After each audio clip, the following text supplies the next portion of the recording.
Tash jemi me kryetrajnerin e PES, kryetrajnerin Krashovec. Coach, your team had 20 points lead in the first half.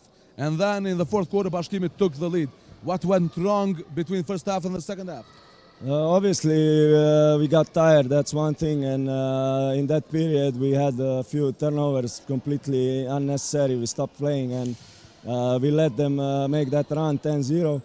Overall, was a tough game as expected in playoffs. Also, Coach, you mentioned the turnovers, but also can you mention also the box out was missing, especially in the paint from your players. Bashkimi had a lot of offensive rebounds, especially in the fourth quarter.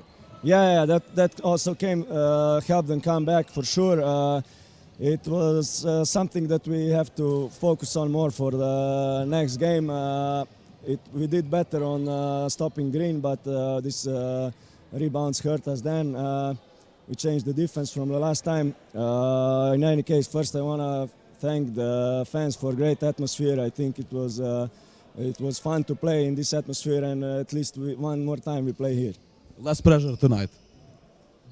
Because you also mentioned in the interview, because it's more pressure to play at the home game because of the fans. No, they were on our side today. They were really good. So this is what we want. This is what we need. Their help, their support. So it was top level. Thank you so much for your time, Coach. Congratulations. Thank you. Ishim bashkë edhe me trajnerin Krashovec, fillimisht e pyeta një pjesë e parë shumë e mirë, e dyta çfarë shkoi keq, ai tha që e dukshme ishte edhe lodhja te lojtarët tonë.